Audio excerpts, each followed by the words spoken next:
Let me quickly introduce the topic to you. Now, all of us know about utility. What does utility mean? Utility refers to the want satisfying power of a commodity. Okay, every commodity possesses some utility. What do economists do? Economists convert utility to numbers, as we have been doing in class 12th also, 11th, 12th also. All of you are familiar with the cardinal approach. The cardinal approach to utility says that utility can be measured. And what is the unit we use for utility? It's called utils, if you remember. Okay.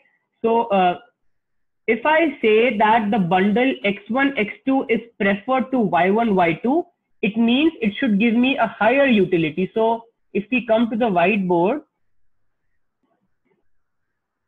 okay, if I say that the bundle X1, X2 is preferred over the bundle, is strictly preferred. Suppose it's strictly preferred over the bundle Y1, Y2. It implies the utility I get from X1, X2 is strictly more than the utility I get from Y1, Y2. There are two approaches to utility, if you can remember. One is cardinal approach. So the topic is utility. Okay.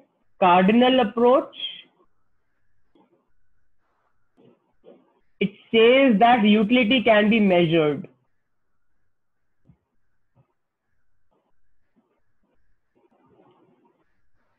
And what's the unit we use? It is measured in utils. Okay. And then we have the ordinal approach. Then we have the ordinal approach to utility, where this approach says that utility is not measurable. It is not measurable. It can be ranked.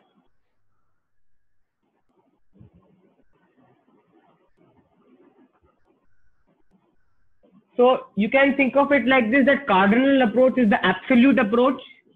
You convert utility, you measure utility in terms of utils. Ordinal approach is a relative approach where you rank bundles. Okay. It says utility cannot be measured, it can be ranked. Okay. So let's come back to the lecture note.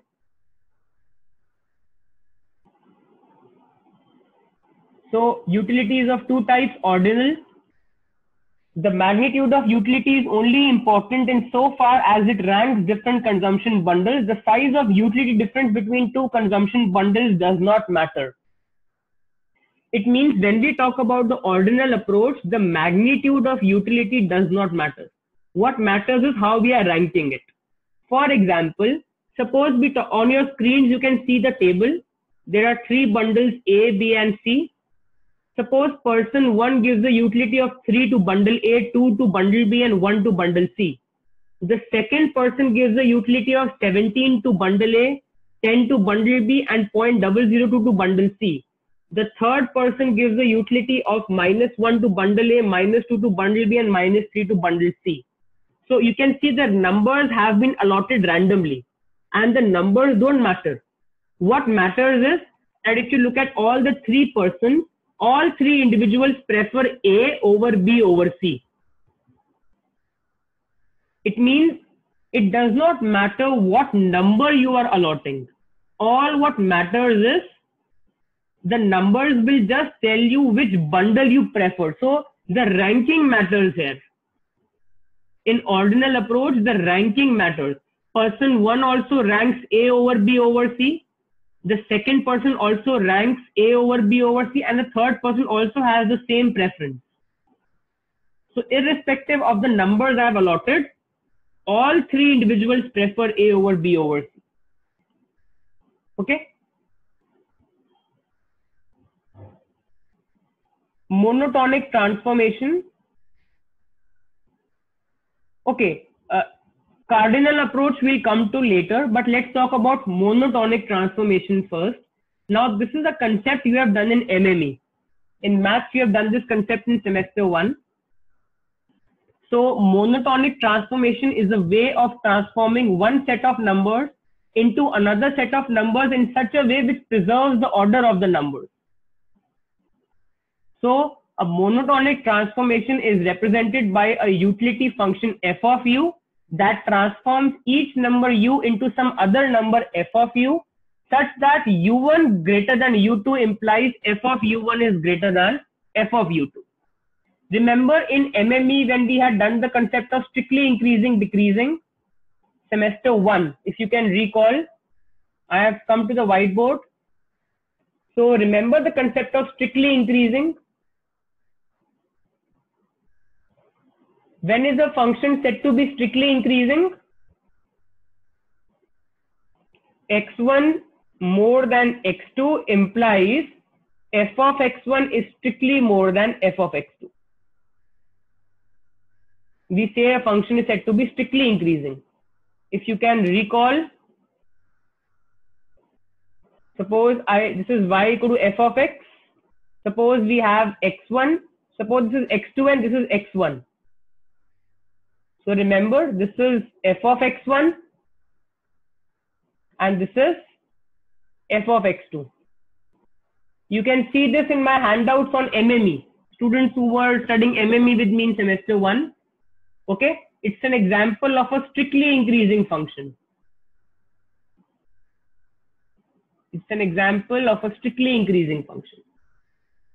And a strictly increasing function is also called strictly monotonic.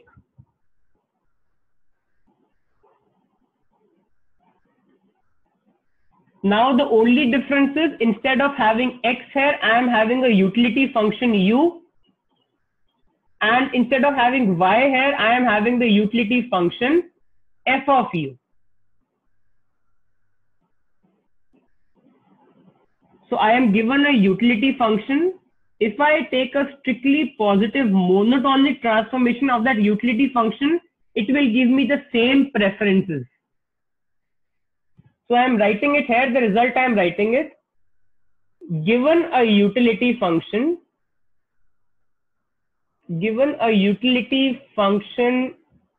u, if I take a strictly increasing monotonic transformation, if I take a strictly increasing monotonic transformation of this function, it will represent the same preferences as the function u. That means, guys, suppose I have a function u. Suppose I have a utility function u. Suppose I define another utility function v, which is a function of u. And it's a strictly increasing function. That means f dash u is strictly positive. Then what will I say? I will say that my utility function v represents the same preferences as the utility function u. So given a utility function, if I take a strictly positive monotonic transformation of that utility function, then the new function will represent the same preferences as the original function. It's a very important thing in monotonic transformation, which we had done before also in MME. So that means, another way of saying it, I can write it like this also. Let me come back to the whiteboard. It simply means, since v has the same preferences as u, it means if I find the MRS of the v function, it will exactly be equal to the MRS of the same preferences. Means what? Same preferences means the indifference curves will have the same behavior. Indifference curves will have the same behavior means they both will share the same slope. So if I have a utility function u, I take a positive monotonic transformation of that utility function. Let me call it as V. Then V and U will have the same preferences, and MRS of V will exactly be equal to MRS of U. Okay. For example, let me take an example, and this is where I stop after taking the example. Suppose I have a utility function U, okay, and I define V as log U, ln U. First of all, I ask you what's the domain of this function? Who will tell me this? Let's check your MME concept. If I ask you what's the domain of this function, the domain of this function is the values taken by U. What will the domain be? Strictly greater than 0. Very good. U strictly greater than 0 is the domain. It means this function is well defined only for U strictly greater than 0. Now, if I do dv by du, what will it come out to be? 1 upon U. And 1 upon U is strictly increasing on U greater than 0. If you look at the domain, 1 upon U is strictly increasing on U greater than 0. So I can say, therefore, V is a positive monotonic transformation of, therefore, V will have the same preferences as, therefore, if I find the MRS of V, it will be the same as MRS of U. एक example के तौर पे इसको ऐसे समझते हैं. All of you look on to this. Suppose my utility function is x1 into x2. What will the MRS be? The MRS, we know, we have done this in MME semester 2 when we did the chain rule. Remember, MRS was minus mu1 by mu2. What was minus mu1? Del u by del x1, partial derivative. Mu2 was, what is del u by del x1? If I differentiate this with respect to x1, what do I get? x2. And if I differentiate this with respect to x2, what do I get? So this is my MRS of u. Now suppose I take v, which is ln u, which means ln of x1, x2, which means ln x1 plus ln. Find the MRS of v. It will be minus mu1 by mu2, which will be minus del v by del x1 upon del v by del x2. What is del v by del x1? 1 upon x1 divided by del v by del x2 is, which is equal to minus. You can see this and this are the same. You can see that MRS u is exactly equal to MRS. It means U and V represent the same preferences. U and V fall under the same family of preferences. Why? Because V is a strictly positive monotonic transformation of U. V is a strictly positive monotonic transformation of the function U. That is why both U and V have the same MRS. That means if you draw the indifference curve, the indifference curves for the functions U and V will have the same shape.